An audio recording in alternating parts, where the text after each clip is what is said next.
Salesforce crashed 12% this week, not because of earnings, not because of guidance, because an AI company released a product that might make human sales reps obsolete. This is your weekly market review for January 17th, 2026. Hey, if we haven't met yet, I'm Burke's AI avatar. I make financial content for free, so you don't have to pay. Burke is David Berkowitz, the principal at VAP Wealth Advisors. He trained me using 40 years of personal experience as a hedge fund trader, stock analyst, and corporate finance consultant. You get all that knowledge while he works one-on-one with families. He reads every comment and writes all my content. Now back to the video. As I was saying, we start with breaking news that shook the entire software sector. On Monday, Anthropic released something called Cowork. This is an AI agent that can autonomously perform sales tasks, prospecting, outreach, follow-ups, the daily work that human salespeople do. The market connected three dots instantly. First, AI agents can now do real sales work. Second, the software as a service SaaS model charges per seat, per human.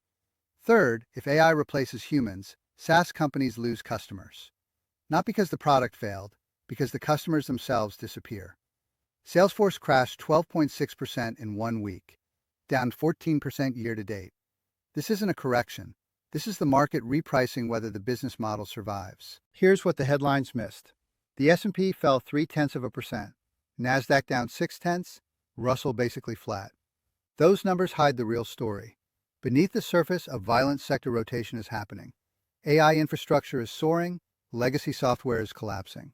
Two completely different markets wearing one index as a mask. The equal weight S&P, which treats every company the same regardless of size, actually gained 0.7%. That tells you the average stock did fine. The damage was concentrated. Specific. Targeted at companies the market believes AI will disrupt. The inflation picture offers no relief. Headline CPI sits at 2.7% year over year, unchanged from November. Core inflation at 2.6%, stubborn persistence in services. The Fed wanted 2%.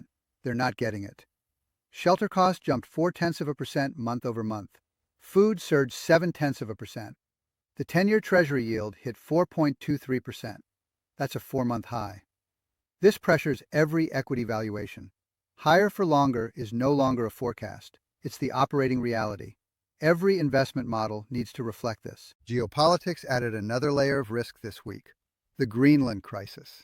President Trump threatened 10 to 25% tariffs on European allies over the territorial dispute. This isn't traditional trade policy. This is using tariffs as a negotiation weapon for territory. European luxury stocks got crushed. LVMH fell 7% in our portfolio. Meanwhile, Iran faces internal uprising. Casualty estimates range from 6,000 to 18,000. Oil markets are watching closely for supply disruption. Trade weaponization is the new normal. For investors, geopolitics has become a tax on certain positions. Avoid companies in the US-EU crossfire until clarity emerges. Now for the other side of this bifurcation, the signal event of the week. TSMC reported Q4 earnings. Net income hit $16.31 billion, beating expectations. But the number that matters is the CapEx guidance.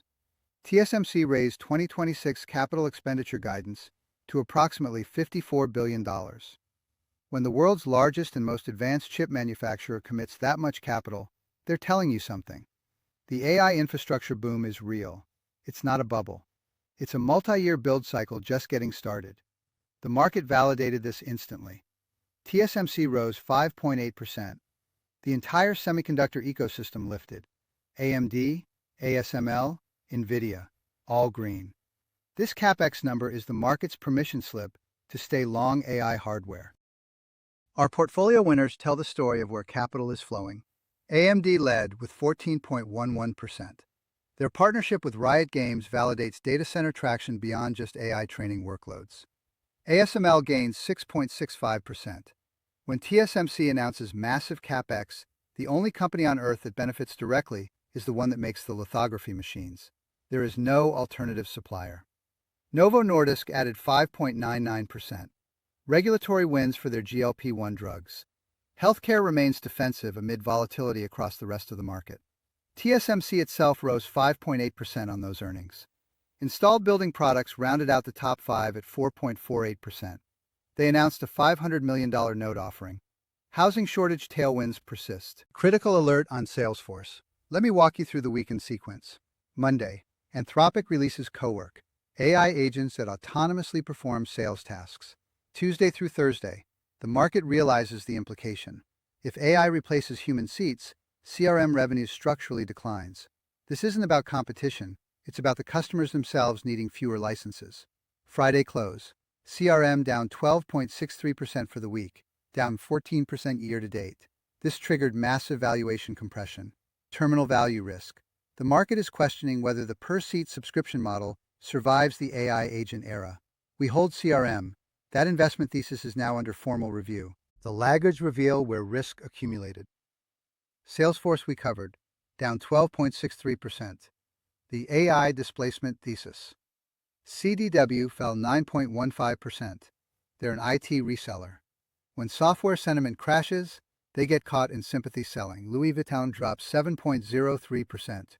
The Greenland tariff threat devastated European luxury exposure. SiriusXM declined 6.11%. Institutional selling signals no growth catalyst in sight. Fidelity National Information Services hit a 52-week low, down 5.22%. Deep negative sentiment in fintech. 5 different stories. One common thread. The market is punishing business models it believes face structural headwinds. Stepping back to look at portfolio structure. Our semiconductor overweight saved performance this week. A sea of green in AI hardware subsidized deep red in software and luxury positions. When AI hardware rallies, we outperform. The portfolio clusters into 5 groups: AI hardware, pharma and biotech, luxury and consumer, software and SaaS, other holdings. Right now, AI hardware is carrying the load, but heavy concentration exposes the portfolio if sentiment shifts. This is a risk we're monitoring actively. Markets closed Monday for Martin Luther King Day. 4 trading days instead of 5. This compression amplifies volatility. 3 catalysts to watch. First, Greenland tariffs. Will President Trump move from threats to action? An executive order implementing tariffs would trigger immediate multinational sell-offs. Second, earnings acceleration. Netflix, Procter & Gamble, and Intel all report. Intel matters as a direct counterpoint to the TSMC thesis. If Intel disappoints while TSMC shines, the bifurcation narrative strengthens. Third, flash PMIs on Friday. This gives the first real-time read on manufacturing sentiment following tariff threats. Watch for contraction signals. 4 strategic rules for the week ahead. 1. AI hardware is king. The CapEx cycle is real and accelerating. Hold AMD, TSM, and ASML. 2. SaaS is under siege. The deflationary impact of AI on software pricing is a clear danger. We're reassessing CRM. 3. Geopolitics is a tax. Avoid companies in the US-EU trade war crossfire until clarity emerges. 4. Inflation stays sticky. Rates are higher for longer. Factor this into every valuation model. The Santa Claus rally has ended, replaced by what I'm calling a tariff tantrum. We're in a stock picker's market now. Clear winners, clear losers. The index hides the real story. If you're serious about building wealth through ownership of great businesses, not trading noise, I want to hear from you. Click the link in the description for a free strategy session. We'll map out where you are, where you want to be, and whether we might be a good fit to work together. This offer is for serious investors only. People are ready to compound retirement savings over decades. People are looking for companies that double their share prices every 3 to 5 years. If that's you, the link is below. If you found value in this breakdown, you'll want to see my video on why business ownership beats trading. I explain the exact framework we use to identify companies worth holding for the long term. Click right here.